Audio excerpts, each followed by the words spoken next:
Knowles on the news. Susan Knowles. Hi, everyone. This is Susan Knowles. I wanted to come on today just quickly and talk to you because there has been so much that has happened over the past 24 hours, and I wanted to make sure that we all knew what was going on as best as we can.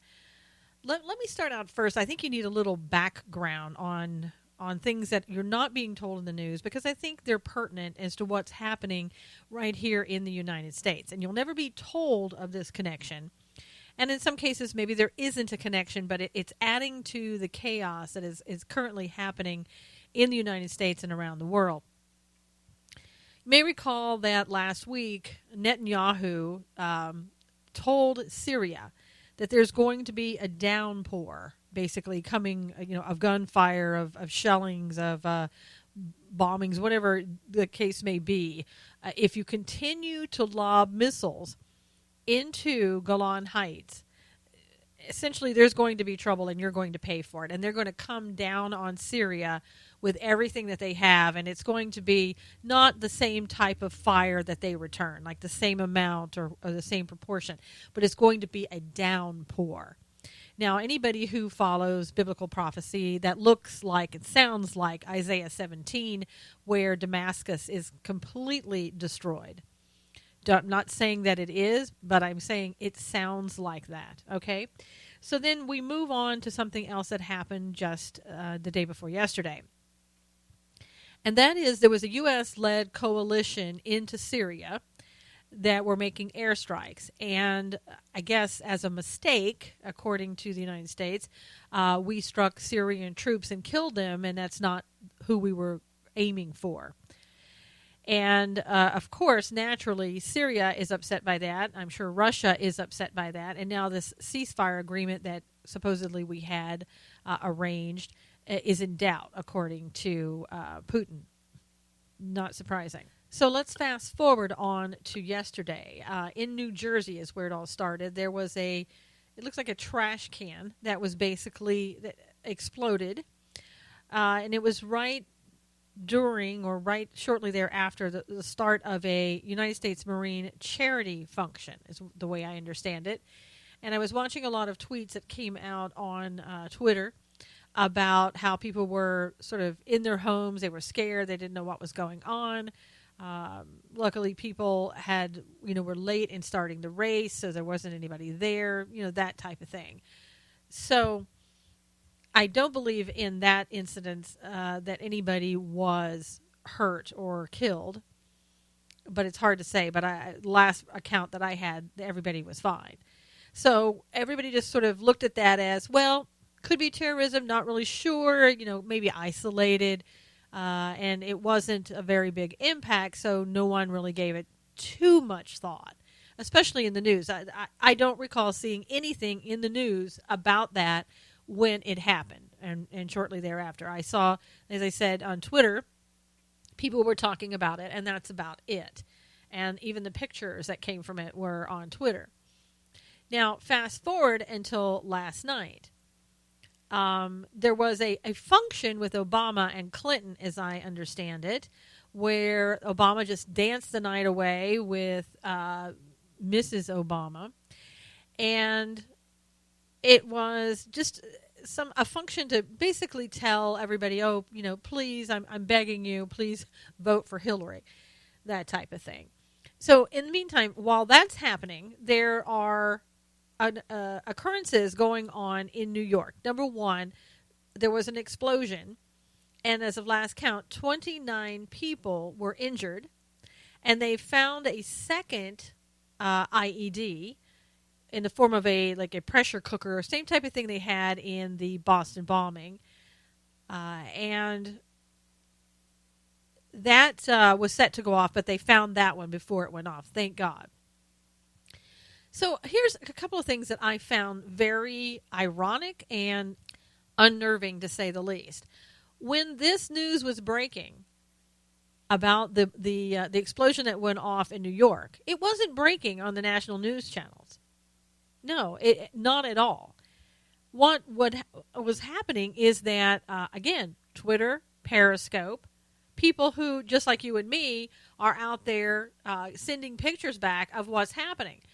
And it was a good maybe half hour, 45 minutes, and I could be wrong on that time, but it was let's just put it this way, it was a long time before anybody like Fox or CNN started picking up on what was going on in New York and actually broadcasting about it.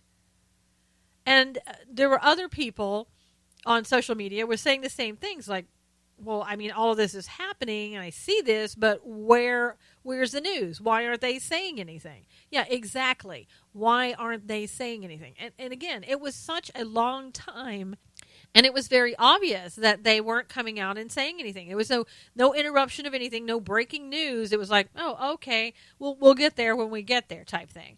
And 45 minutes later, somewhere around in there, they start broadcasting, oh, look at what's happening in New York. And meantime, okay, I mean, there was so much yesterday that I think they certainly did not put it together for you that these things were happening because they were related. And they're still not saying that they were related. No, in fact, what we're saying is, none of this looks like terrorism. Okay, yeah, because there are a lot of people who carry the the pressure cooker type things around to set bombs off anywhere they can, and that's not terrorism. That's just, I don't know what. School kids just in the garage with something wanting to do, so they say they create a bomb. Right.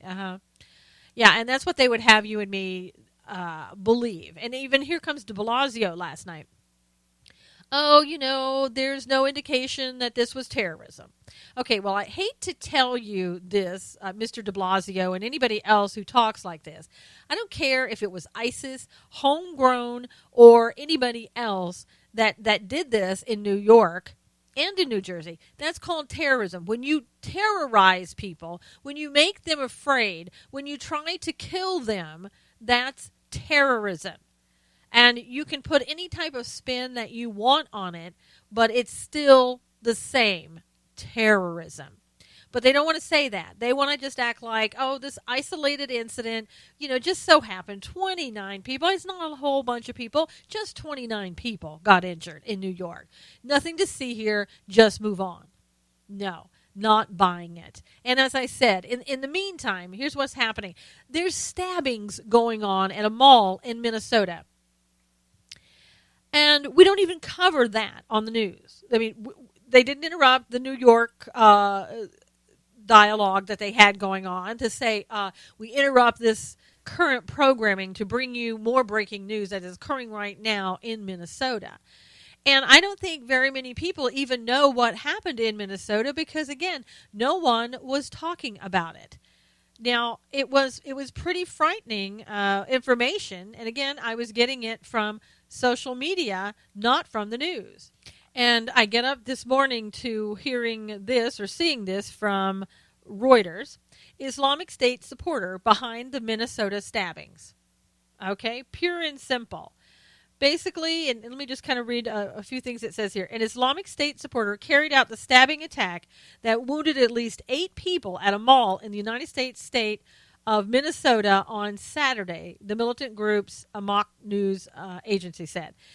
The executor of the stabbing attacks in Minnesota yesterday was a soldier of the Islamic State and carried out the operation in response to calls to target the citizens of countries belonging to the Crusader Coalition.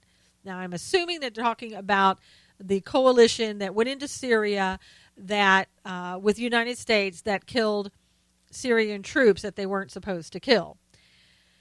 Now, let me go on. It says a man wearing a private security uniform.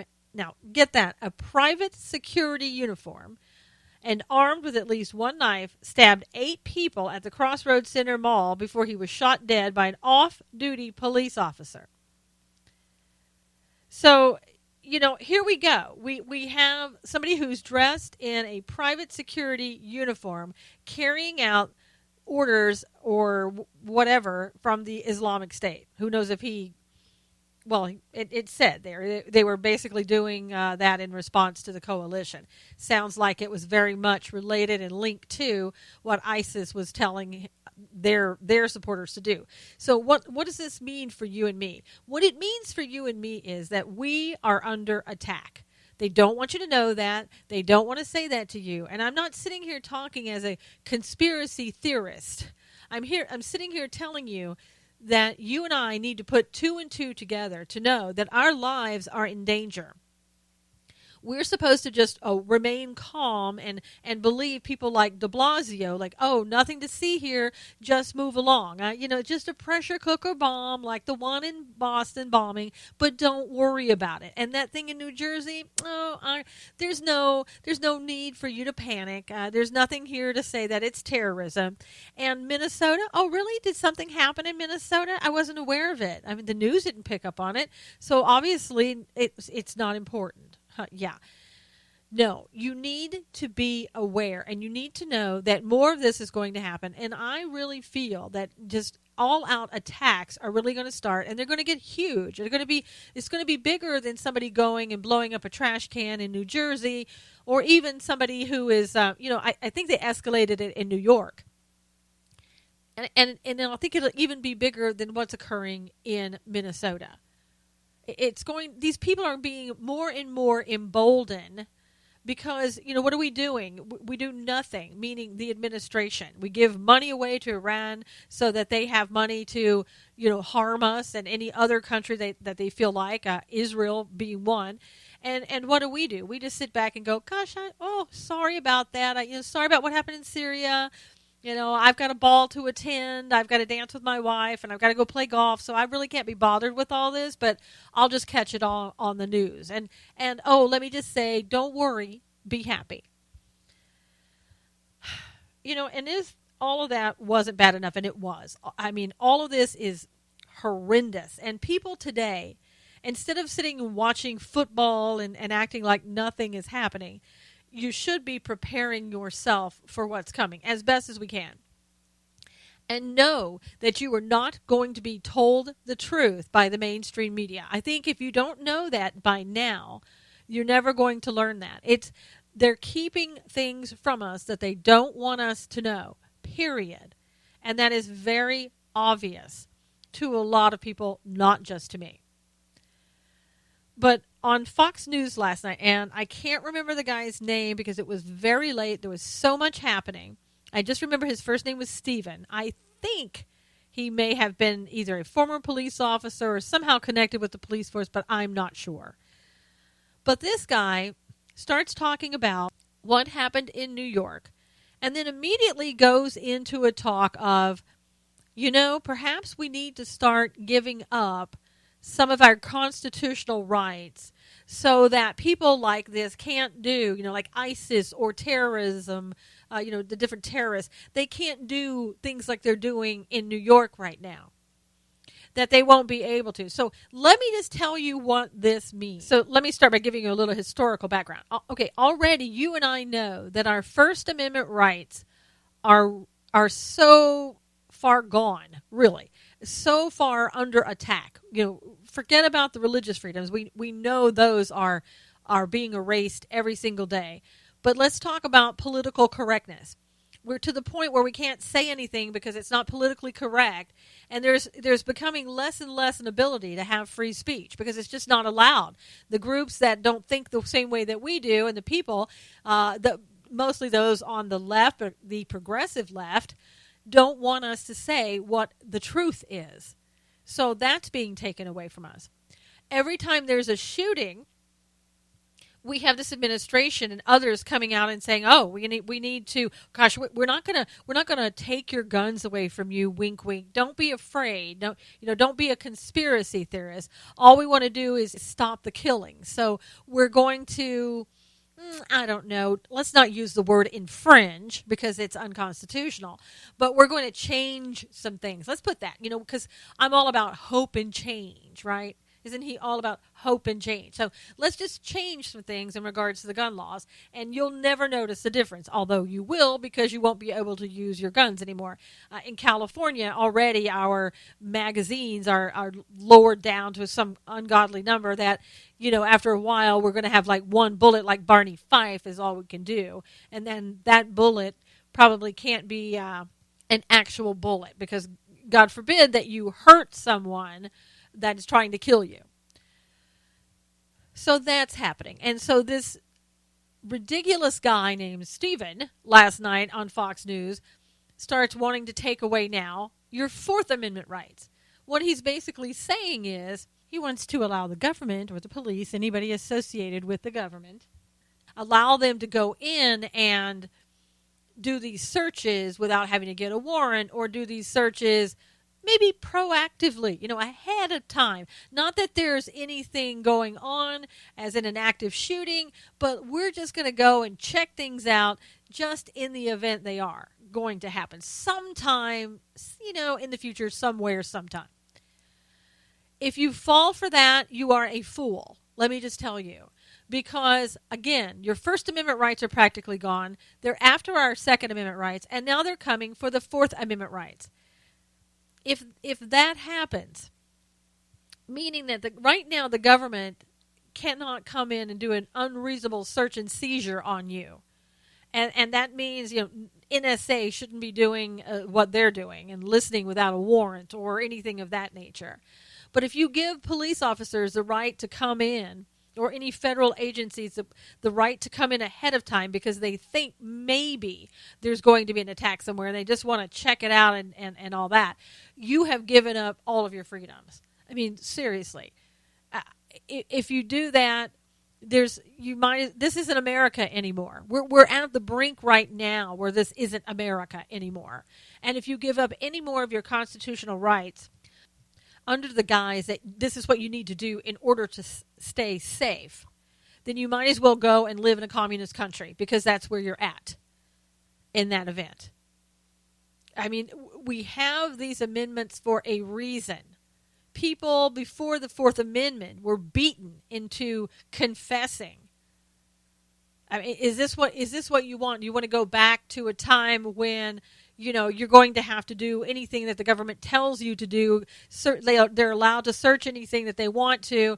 Maybe they'll beat you into, confessing to some type of crime that you or somebody else didn't do. I mean, I don't know. And it all sounds so funny, I'm sure, but it's not funny. And people tried to warn us years ago about these type of things, and we laughed at them. We thought how ridiculous in a country such as ours that you would even bring up such a thing, that you would talk about our constitutional rights being taken away from us. How ridiculous. Well, guess what? Who's laughing now? It's certainly not the people in the United States who are watching their rights each and every day go down the tubes. Each and every day. We're losing our constitutional rights. And once again, if we lose those constitutional rights, we have nothing.